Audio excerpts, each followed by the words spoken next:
Hi, I'm Dr. Stephen Stosny, and welcome to Ending Chronic Resentment, Anger, and Emotional Abuse. Now, let's make it clear from the start. You have an absolute right to be angry and resentful. It's not a question of rights or whether resentment is understandable or justified. It almost always is. But the crucial questions to ask yourself out loud when you're alone and can be utterly honest: do I want to be resentful and angry? Is this how I want to live my life? This is the only life you get. Do you want to spend that space being resentful and angry? So you have a choice to be resentful and angry, which is your right, or to love without hurt. But you have to make the choice. On autopilot, resentment and anger will dominate. So you have to make a conscious choice that you want to love without hurt. Now, you've probably noticed that resentment doesn't improve with counseling. And eventually it blocks compassion, kindness, affection, intimacy, interest, enjoyment, value and meaning in life, all the things that make life worth living. Resentment and anger practically eliminate. And eventually it leads to contempt, verbal abuse, and emotional abuse. Some form of those are inevitable when resentment gets chronic and advanced. Now, why couples counseling fails with resentment? It doesn't fail with everything. It's good for certain relationship issues. But for resentment and anger, it tends to make it worse. And that's because the focus is on what you resent or what gets you angry. In other words, the topic. But that ignores the function of anger and resentment as a defensive system. And the function of anger and resentment as a defensive system is to protect core vulnerabilities by devaluing or attacking anyone who seems to threaten them. And everyone has core vulnerabilities. The most common are fear and shame. And everyone has them to some extent. We have to protect them because we can't have them hanging out there for the world to step on. But when we defend them by devaluing or attacking, we're going to ruin our close relationships because they have to stimulate core vulnerabilities, not to hurt us, but to make us open and more loving. The only way to really be successful in an intimate relationship is to be vulnerable. They can't function very well with defensive shifts. They need vulnerability. If I hurt your feelings, I have to feel guilty and ashamed of that. And the guilt and shame isn't to punish me. It's to motivate me to be more compassionate and loving and kind. Now, once anger and resentment become part of a defensive system, it doesn't matter how many issues you resolve in counseling. They'll simply attach to some other issue. Defensive systems look for threats. That's what they're supposed to do. And lots of research shows that whatever the brain looks for, it finds. Now, the engine of chronic resentment, anger, and emotional abuse is blame, denial, and avoidance. I call those the toddler coping mechanisms because 2-year-olds start to do that. You ask them what happened to the broken toy, they'll blame it on someone else. Or they'll say, I don't know, that's denial. Or they'll hide, that's avoidance. Toddlers begin doing that, and when you're angry, resentful, or abusive, you're doing certainly blame and very often denial of responsibility and avoidance of what the real pain is. So blame, denial, and avoidance make you feel powerless. As soon as you blame or renounce responsibility over a problem, there's nothing you can do to solve it. You're rendering yourself powerless. And if it's causing bad feelings, then someone else is living rent-free in your head and controlling what you think, feel, and do. That's why you feel powerless. And blame, denial, and avoidance will inevitably turn relationships into power struggles, because it's not going to be just one of you doing it. If you feel blamed, you're likely to blame back. So it'll either be continual power struggles or passive aggression. Blame, denial, and avoidance put a leaky gas line in your relationship that any spark can set off. So arguing about the sparks isn't going to get you anywhere. You've got to plug up the leaky gas line. Now, the brain will not give up one defense, even a terrible one, like blame, denial, and avoidance. Toddler defenses. You wouldn't ride in a plane designed by a toddler, or drive a car designed by a toddler, so don't use defense systems designed by a toddler. But the brain won't give that up until another defensive system is in place. It's not going to leave us defenseless. So the new defensive system, in order to allow healing and growth, must obey 3 neurological principles. Another reason why traditional counseling doesn't work is it violates these principles. The first is mental focus amplifies and magnifies. What we focus on becomes more important than what we don't focus on. That's why so many arguments about insignificant or petty things, because it's the focus that makes them seem important when they're not really that important. If you think about some of the worst arguments you've ever had, they tended to be triggered by insignificant things. The second principle is that neural pathways of repeated focus become physically larger, stronger, and more automatic. In other words, they become habits. The brain constantly forms habits through repetition. Your brain loves habits because they are metabolically inexpensive. The difference between a habitual behavior and an intentional one, like I wear reading glasses, so I'm putting them on and off all the time during the day, even when I don't have to read anything, it's just habit.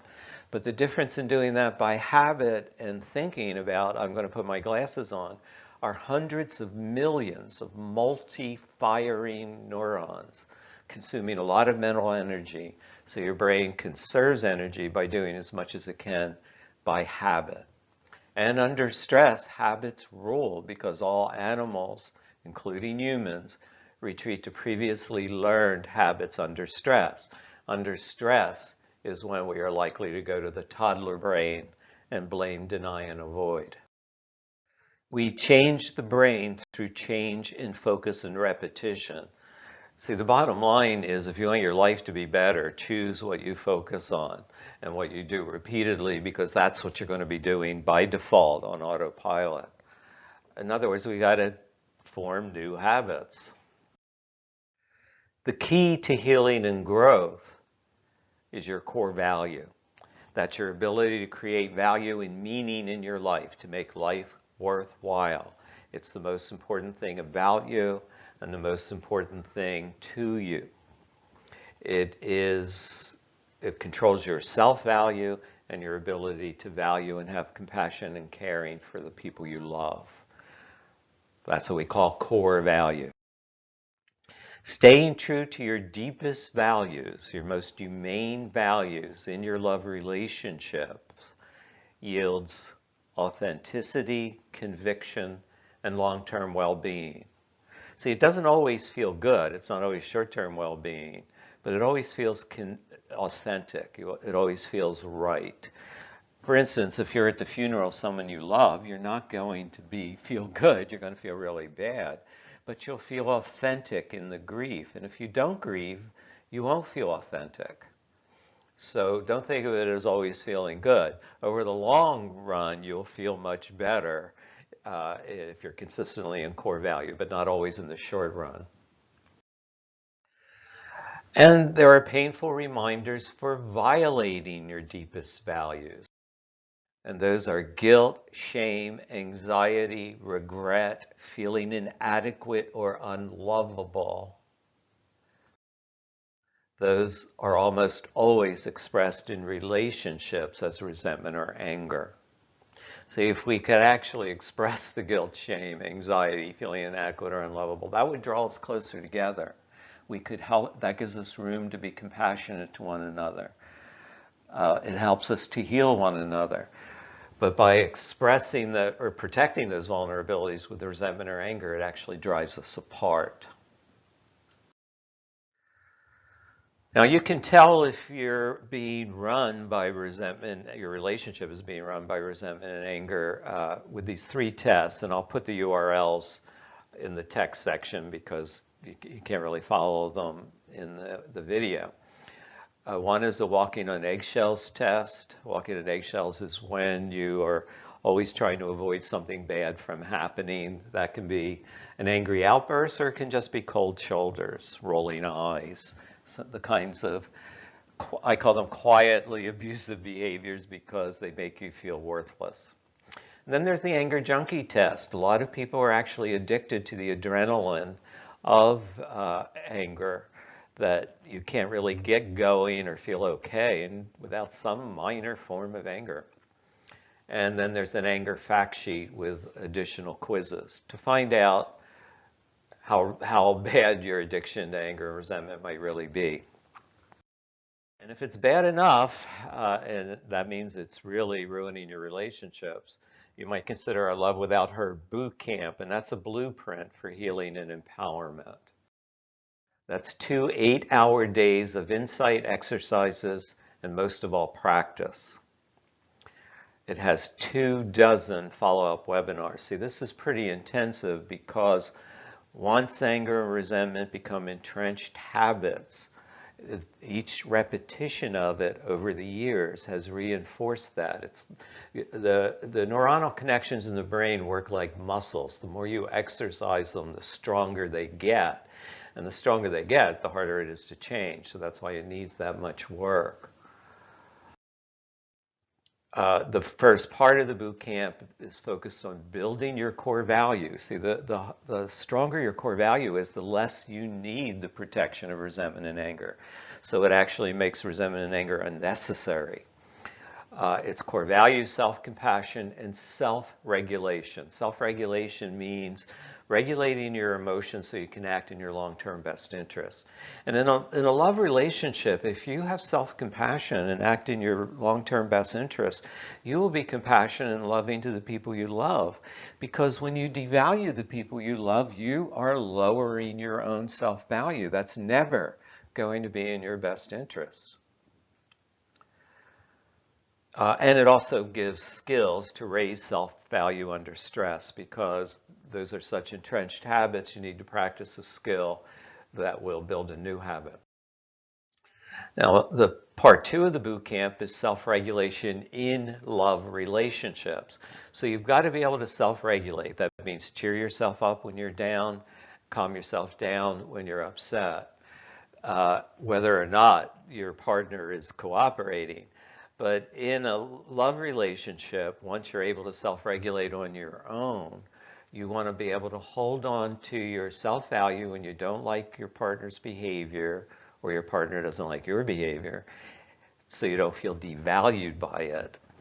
And hold on to your value for your partner when you don't like your partner's behavior, your partner doesn't like yours, so you don't devalue them because of it. So that's part 2 of the boot camp. And the topics we cover are eliminating criticism, defensiveness, stonewalling, resentment, and contempt. Those are the things. Once you're into that area, your relationship's on the intensive care unit. That means it's going to die without intensive intervention, and the boot camp is intensive intervention. And then part 3 is relationship repair. Ironically, once you master self-regulation individually and in the relationship, repairing the relationship isn't the hard part. It's not easy, but it's the easiest of the three parts. And in there, we overcome PTSD, because if you've been walking on eggshells for any period of time, you're going to develop a kind of post-traumatic stress. Not the kind you read about, which is about an acute stress or a life-threatening situation. This is from a chronic stressor that goes over a long period of time. It actually stretches out your central nervous system, and it needs to recalibrate to find normal. So you experience mood swings and rapid emotions that come out of nowhere. It can be scary if you don't know how to handle it. So this will teach you how to manage it and reduce it significantly. And it's going to practice binocular vision. That's the ability to see your partner's perspective alongside your own. It's the #1 skill of relationships. And to build an attitude of connection if you decide that you want to preserve your relationship. And this is the URL about the boot camp. Hopefully you won't need it. Look at our website and maybe you won't need it. But I can tell you, if you've been resentful for a number of years, you probably will. So thank you for your attention, and best of luck.